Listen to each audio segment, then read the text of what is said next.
wa taasisi ya vijana wa Ansar makao makuu Tanga, na ninawaambieni nyote takabbalallahu minna wa minkum.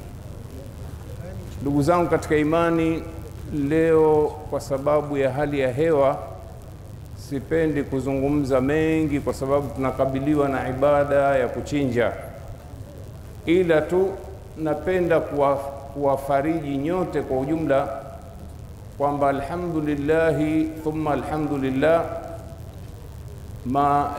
imamu wa leo pamoja na makhatibu ni katika matunda ya juhudi za taasisi ya vijana wa Ansar. Nasema hivi kwa sababu malengo makubwa ya taasisi hii ilikuwa ni kuwalea vijana katika kuitumikia hii dini ya Allah subhanahu wa ta'ala, na tumejaribu kuangalia kwamba tuanzishe vituo vya elimu ili kupata vijana ambao watakuwa wanalingana na hali halisi ya ulimwengu inavyokwenda. Ulimwengu wa leo unataka kuelimisha vijana wetu kwanza kabisa mambo ya dini yao, halafu tuangalie na mazingira ya kidunia, kwa sababu Allah anasema wala tansa nasibaka minad dunya, msisahau nafasi yenu katika dunia. Kwa hiyo Mungu amejalia, nasema hawa ndugu zetu leo ambao wametuongoza katika ibada kwa upande wa swala na khatibu ni katika matunda ya juhudi za vijana hawa. Vijana, imamu bado ni mwanafunzi wa chuo kikuu, na huyu khatibu wetu wa leo ni kijana ambaye amemaliza masomo kwa sifa ya ufamasia, na ndio malengo ambayo tunayataraji haya kuwajenga vijana wetu, kwamba wakamate pande mbili, wachukue dini yao pamoja na mazingira yao. Kwa hiyo huyu kijana khatibu wa leo kwa hakika kwanza mjue kwamba kashtukiziwa, kwa sababu khatibu aliyepangwa amepata udhuru. Kwa hiyo taarifa ya kutoa hutuba kaambiwa sasa hivi, na Mola kajalia ameitekeleza hutuba kama vile inavyotakiwa, kuonyesha utayari wake wa kuwa wakati wowote pale, wakati wowote na mahala popote anaweza katekeleza ibada bila kuzingatia kwamba amefanya maandalizi au nini. Kwa hiyo hii ni bishara kubwa ndugu zangu, kwamba wale wazazi ambao wana watoto wao wajue mahala pazuri pa kuwajenga vijana katika akhlaki na tabia njema na dini yao, na kuwalea katika hali ya kielimu hivi sasa ambayo inakwenda sambamba na teknolojia iliyokuwepo, ni kuwaleta vijana katika vituo vyetu.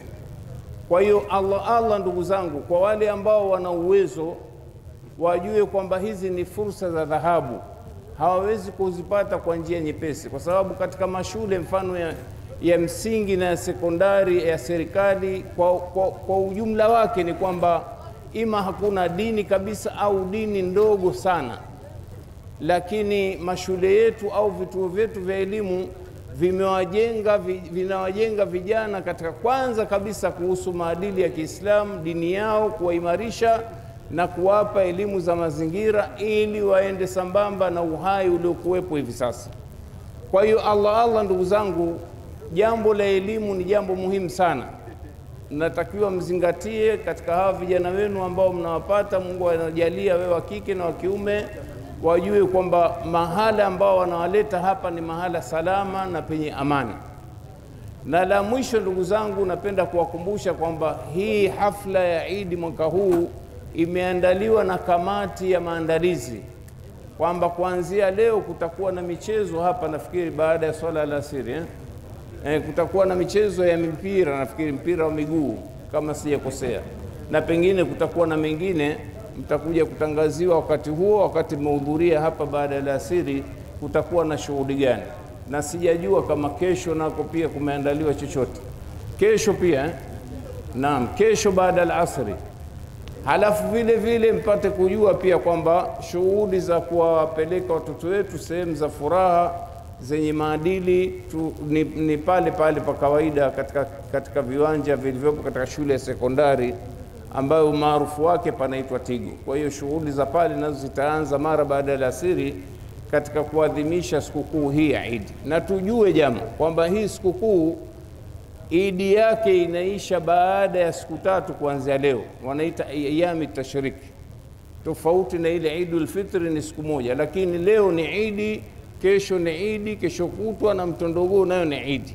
Kwa hiyo tufanyeni Idi yetu kwa furaha na uchamungu. Mwenyezi Mungu atutakabalie sote. Aqulu qawli hadha wa billahi tawfiq wa sallallahu ala sayyidina Muhammad walhamdulillahi rabbil alamin.